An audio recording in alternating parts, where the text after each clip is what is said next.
Hi, I'm Veronica Holmes, and I run VP Holmes Art and Design. I started drawing since I was 3 years old. My mom discovered it. And ever since that, I just looked at things and I just draw what I saw.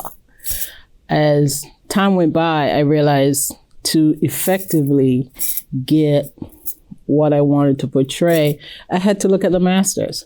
So one of my favorite artists is Rembrandt, because he gets the lightest light, the darkest dark, and you see a lot of movement in his shadows.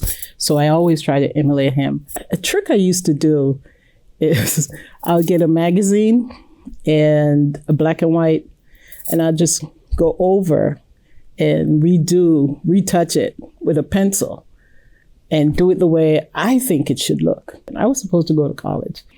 My mom did all the paperwork, everything, got the scholarship. And then she said to me, "Oh, you're going to be fine. You're going to be in a dorm." I'm like, wait, what? A dorm? Now, you must understand, I spent 9 years in boarding school. I was in boarding school from age 9 till age 17 in a dorm. Very, very rigid. I'm still conditioned by that bell that rang at 5 o'clock every morning to wake me up. And you telling me I'm going to have to go back to that? So I looked at my mom and I said, I'm not going to college. And you know that vein that's right here? Got massive. And if you're not going to college, you're not staying in my house. Okay, bye. And I never went. And at the time I was living in Connecticut. So I moved to Boston.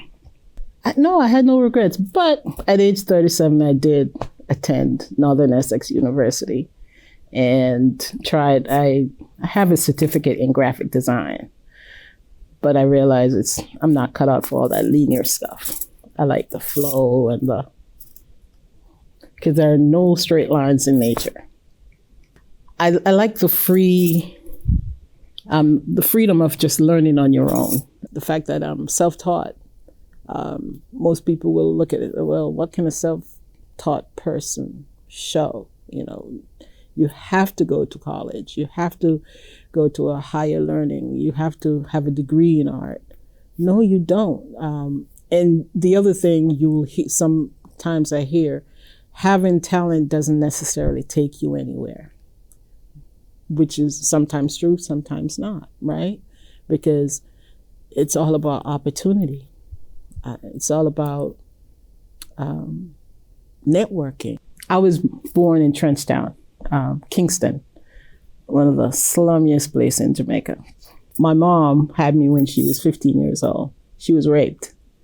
And to see that she did not cast me aside, because it was one of the known things back then, I understand. I found out later through my adopted mom that it was very common if a young girl got pregnant, they just discard the baby. And to this day, I have so much respect and awe and love for my biological mom that in a lot of my drawings and paintings or whatever, she's right there, and it included my adopted mom. Part of me want to tell that story. And I came to this country when I was 17 because my adopted mom was here already. She came here in 1970. And when I came to this country, it was one of the hardest things. I ran into a boom, culture shock. I'm like, what? What I found was I was not accepted by Black people I saw. That was my biggest disappointment. I used to hear go back to Jamaica, go back on your banana boat. And that hurt it. So it took me a while to get accustomed and really drawn to any African Americans. It took me a long time. Until I started speaking with the older heads, the older African Americans. Because I grew up seeing the power structure was Black. We all consider ourselves, but Jamaicans don't consider themselves anything but Black. And I love Lowell. I love Lowell. I believe Lowell is a city that has so much to offer in terms of the immigrant population. It's a melting pot. And my daughter and I, we have this, well, it's a melting pot. I'm the stew. So everybody just, because there's so much going in that beauty should come out of it. I think the biggest economic pressure that can keep me from producing is just lack of funding in terms of grants that are available. You visit, sites, but you find that they're not available in this area. Or if you sign up for a residency or something, you have to go away to a certain. I'm not capable of doing that. So a lot, some of it fit. It's just a lack of things that fit for someone like myself whose focus is, art, whose passion is art, but you also have to live. The other thing too, I really think just going back to art in school and allow that education just, I don't know what happened. It just went out the window. So if there's lack of interest there's going to be lack of interest here. I was at Gates Block for a while there. And, I ran into some issues afterwards because I had a stroke. And I had to give it up and ended up leaving, still owe them money. Y'all gonna get your money. I used to get the comment, "Oh, you're so talented. People should be seeing your work," but yet still, it's being advertised, but you're not included. I'm not included. But I'm a firm believer in rising and falling. Mountain highs, valley low. That's life. I have 5 kids, by the way. My youngest is 26. But they're my champion. They support me, whatever I do. When I had the stroke and I realized I couldn't go back to work, and I have other medical issues, but they're there for me. They're there for me. And I'm there for them. But they want to make sure, this is, Mom, you are a great artist. God put you here for this. Do it.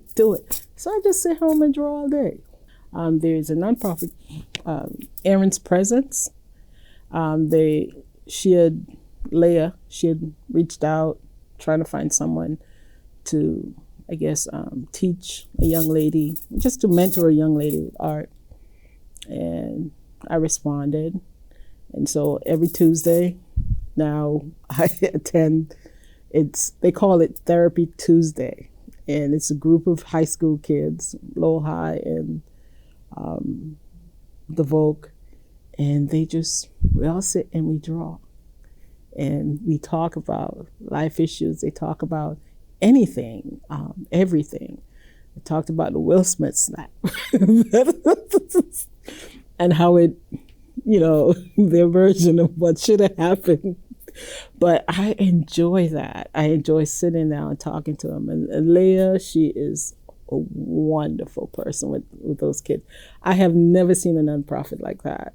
There's a group, I wouldn't call it a group, but it's an organization called Free Soil Arts. And Krista Brown, phenomenal lady.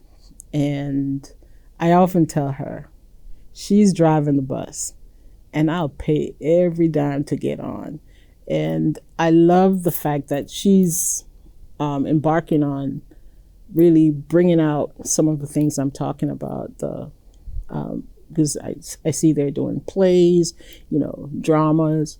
I would love to see some expressive dance, storytelling in different formats. I would love to see, and I know a lot of people want to see those, art fairs, but I think we can do more of that. We need more gallery spaces. You know what we really need here in Lowell? A cultural center. It's where all of that is being done. And on a whatever weekends, things like that are being done. And I don't know if it was here before. I've never heard of it. I've never heard anyone say it. But I would love to see a cultural center where with all the different ethnic groups and culture that's here in Lowell, that's possible. Art and poetry nights, dance and, expressive dance, music, visual art, a writers club. It's possible because I see in the young people, they're doing it, but it's not organized. It's just, it's on TikTok, and not everybody's on TikTok. Are you on TikTok?